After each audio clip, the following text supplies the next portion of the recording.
नमस्कार। आज हम एक नई वीडियो के साथ हैं। टॉपिक आज जो हम कवर करने वाले हैं दैट इज़ मार्केट सेगमेंटेशन।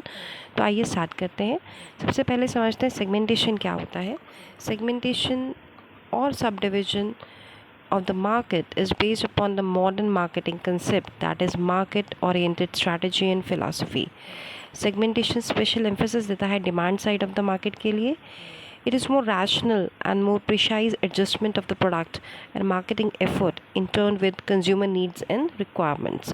तो market segmentation समझते हैं. Market segmentation is the process of dividing a market into distinct subsets of consumers with common needs or characteristics and selecting one or more to target their distinct marketing mix. इसको समझते हैं, यानी एक divide and rule की policy है जहाँ पे हम डिवाइड करते हैं in order to conquer customers, यानी जिनको हम प्रोडक्ट बेच रहे हैं, हम उनको क्या प्रोडक्ट बेच रहे हैं उनकी चॉइस के अकॉर्डिंग.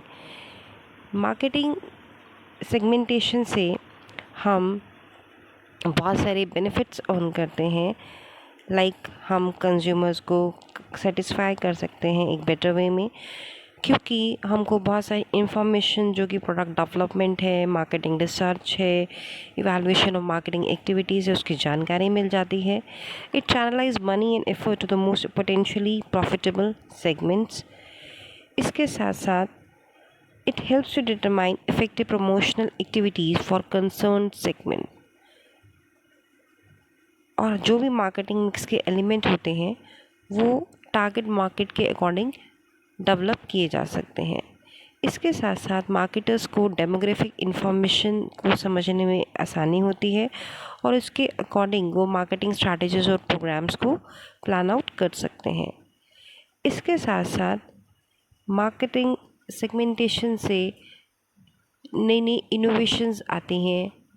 साथ साथ जो कंज्यूमर है उसको भी एक उसका भी मोराल बूस्ट हो जाता है. कंपनी को अपनी कैपेबिलिटीज़ के बारे में पता चलता है, कंपनी एक्सपैंड कर पाती है. तो बहुत सारे फ़ायदे होते हैं मार्केट सेगमेंटेशन के. बहुत सारे वेरिएबल्स होते हैं मार्केट को सेगमेंट करने के लिए. मार्केटर्स एक वेरिएबल या एक से अधिक वेरिएबल का इस्तेमाल कर सकते हैं. आइए इन वेरिएबल को डिटेल में डिस्कस करते हैं. सबसे पहला होता है जोग्राफिक सेगमेंटेशन. जोग्राफिक सेगमेंटेशन के अंदर हम मार्केट को डिवाइड करते हैं on the basis of location of the target market. People living in the same area have similar needs and wants that different from those living in other areas.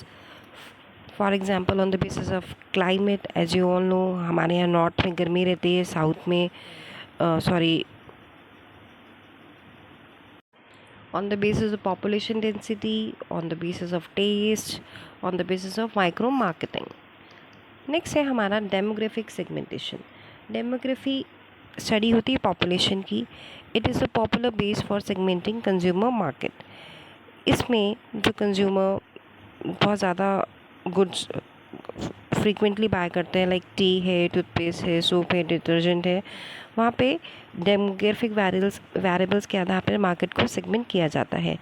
जैसे कि आप देख पा रहे हैं, एज है, जेंडर है, मैरिटल स्टेटस है, इनकम है, ऑक्यूपेशन है, एजुकेशन है, एथनिसिटी है, एक्सेट्रा. सबसे पहले हम एज की बात करते हैं. एज के अंदर हम मार्केट को डिवाइड करते हैं on the basis of the consumer age, क्योंकि हर एक कंज्यूमर ग्रुप की नीड्स और इंटरेस्ट डिफरेंट होते हैं. इसके साथ साथ आ जाता है हमारा जेंडर. जेंडर में हम जैसे कि कॉस्मेटिक्स की बात करें तो फीमेल्स को generally cosmetic, jewellery, bangles, lipsticks पसंद होता है. ऑन द अदर हैंड जो शेविंग ब्लेड्स हैं, रेज़र हैं, they are purchase by males. तो हम यहाँ पे जेंडर के आधार पर कुछ प्रोडक्ट्स का सेगमेंटेशन करते हैं. इसके बाद है मैरिटल स्टेटस.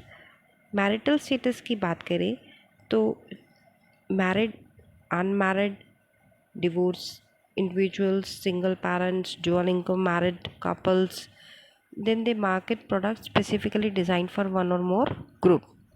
उसके बाद आ जाता है हमारा इनकम, एजुकेशन एंड ऑक्यूपेशन. इसमें भी हम इनकम में भी हम middle class, lower middle class, upper middle class, rich class, poor people, उसके आधार पर मार्केट का सेगमेंटेशन करते हैं। इसके बाद आता है race and ethnicity, the size and the purchasing power of the minorities make them an attractive target market. इसके बाद कुछ ऐसे प्रोडक्ट्स होते हैं लाइक अल्कोहल है, टोबैको, वहाँ पर हम इस वेरिएबल का ज़्यादा इस्तेमाल करते हैं। Next is psychographic segmentation. It includes social class of people, personality factors such as gregarious, authoritarian, compulsive, etc. Individuals की पर्सनालिटी अलग हो सकती है, उनका थॉट प्रोसेस अलग हो सकता है, तो जो बायर्स होते हैं उनको वेरियस ग्रुप्स में डिवाइड किया जाता है। अकॉर्डिंगली उनके अनुसार गुड्स को प्रोड्यूस और डिस्ट्रीब्यूट किया जा सकता है।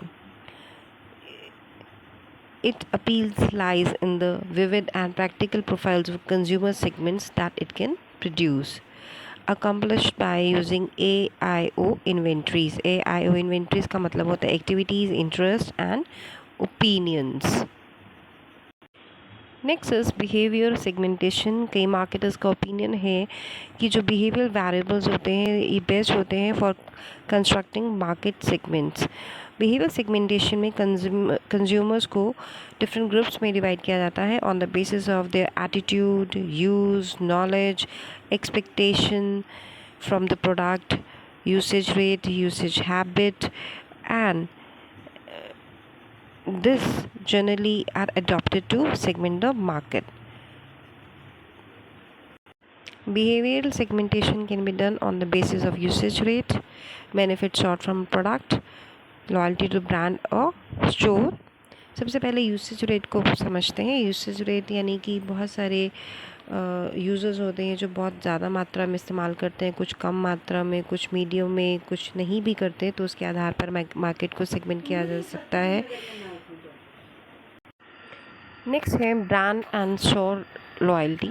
कई कंज्यूमर्स होते हैं सॉफ्ट लॉयल्स, कई हार्ड लॉयल्स, कई स्विचर्स होते हैं यानी बार बार ब्रांड को बदलते रहते हैं. A parallel tendency of some consumers to repeatedly patronize a particular retail establishment. तो ये कुछ फैक्टर्स हमको ध्यान रखते हुए मार्केट सेगमेंटेशन करना पड़ता है. Now we'll discuss about market targeting strategies. There are basically three types of marketing targeting strategies. First one is undifferentiated, second one is multi-segment that is differentiated, and third one is concentration. Now we'll first discuss about undifferentiated marketing strategy. Undifferentiated marketing strategy पूरे target market के ऊपर focus करती है, केवल एक segment पे focus नहीं करती है.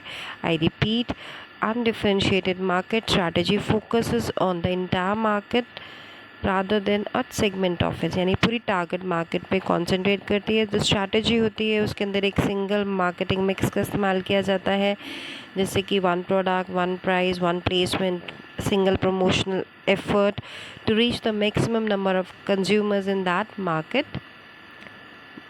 target market. It works when a product is new to the market and there is minimal or no competition. Example of undifferentiated market approach where it is used could be toothpaste, milk, gasoline, etc. Next is multi-segment or differentiated strategy.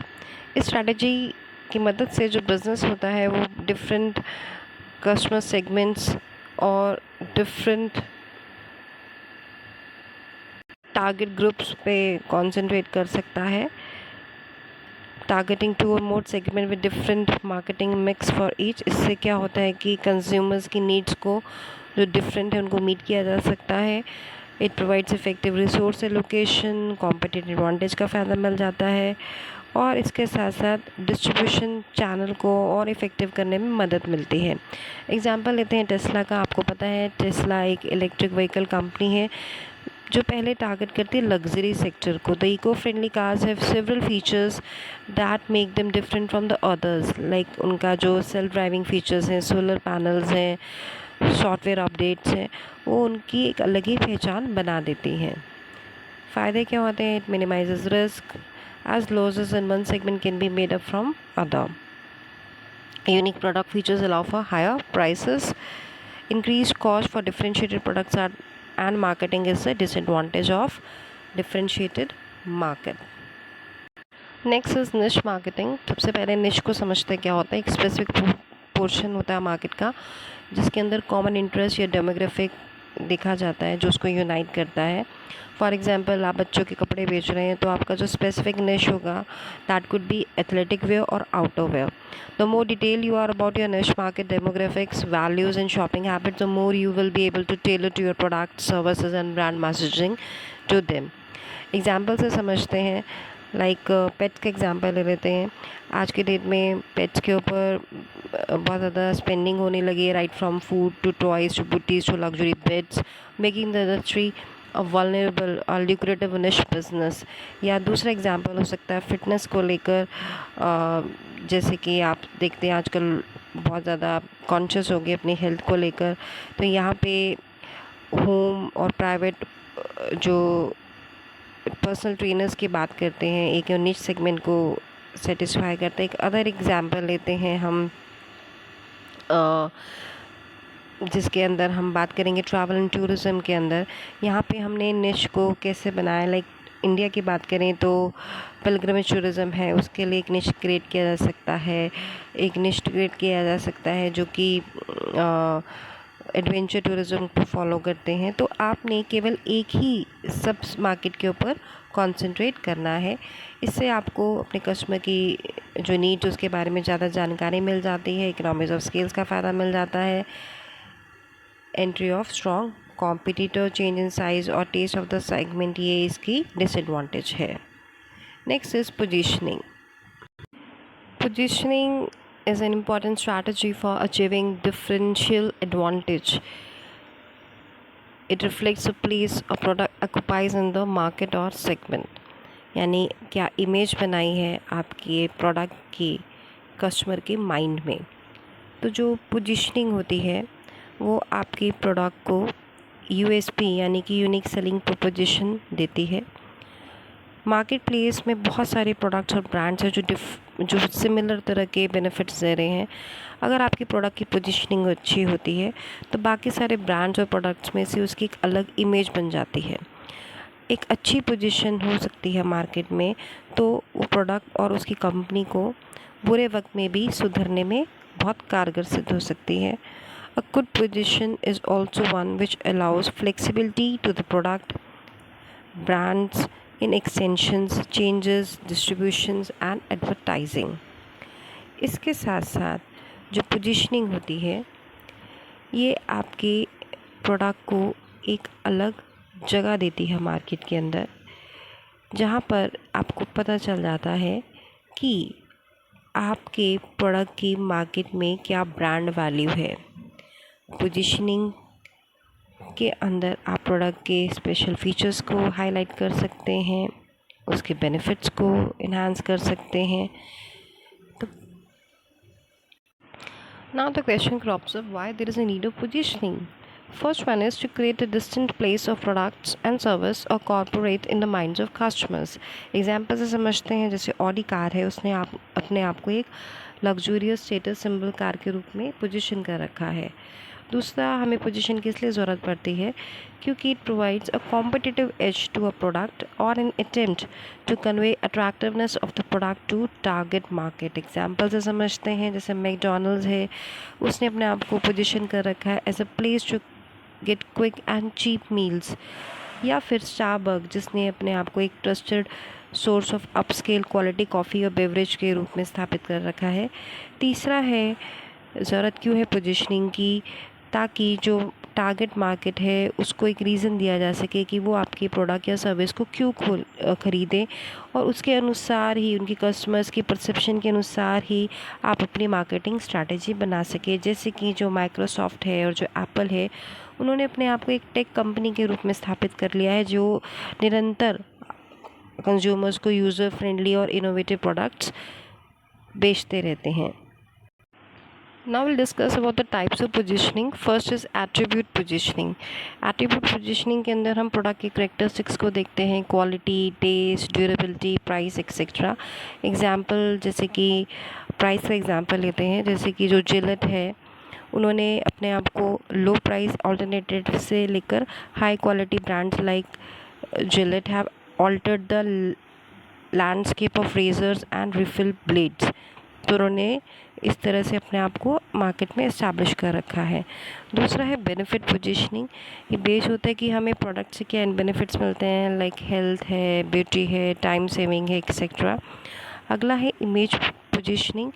ये company की image को ऐसे position करता है कि वो innovators है, like Tesla जो इलेक्ट्रिक कार्स में इनोवेटर के रूप में आई है। मार्केट लीडर जैसे कि पिडिलाइट है, जो कि जिनका फेविकोल एक ब्रांड है जो कि मोनोपोली यानी कि एक मार्केट लीडर के रूप में काम कर रहा है। उसके साथ साथ usage occasion positioning, like use of product on particular occasion और फॉर पर्टिकुलर पर्पस। या फिर यूज़र पोजीशनिंग यानी कि based on the most suitable for a target group of customers. Next concept is repositioning. Positioning हमने समझा कि एक ऐसी प्रोसेस होती है जब मार्केटर्स एक इमेज क्रिएट करने की कोशिश करते हैं एक पर्टिकुलर ब्रांड या प्रोडक्ट की इन the minds of the customer. Repositioning बिल्कुल इसके विपरीत है, जहाँ पे हम अपने प्रोडक्ट की इमेज को कम्प्लीटली चेंज करना चाहते हैं इन the minds of the customers. Repositioning sometimes becomes a challenge, especially for brands that are well known to the public. बड़ा अच्छा एग्जांपल आपको नेस्ले का है। आप जानते हैं कि नेस्ले के ऊपर कुछ चार्जेस लगे थे कि वो MSG कंटेंट का इस्तेमाल ज़्यादा करते थे, कि हेल्थ के लिए ज़्यादा अच्छे नहीं है। तो नेस्ले ने अपनी मैगी की जो इमेज है उसको चेंज करते हुए एक हेल्दी प्रोडक्ट के रूप में अब रीएस्टैब्लिश किया, उसकी रीपोजिशनिंग की। तो जो कंपनीज होती है वो अपने प्रोडक्ट्स को रीपोजिशन करती है for the variety of reasons. कई बार प्रोडक्ट होता है वो अच्छा परफॉर्म नहीं कर रहा है जिसकी वजह से कंपनी को लॉसेस हो रहे हैं, या फिर कोई कल्चर में कोई चेंज आ गया है, या कि कंपनी को लगता है कि आसान है या इसमें उनका खर्चा कम आ रहा है उस प्रोडक्ट को रीपोजिशनिंग करने में। तो बहुत सारे कारणों की वजह से कंपनी रीपोजिशनिंग करती है।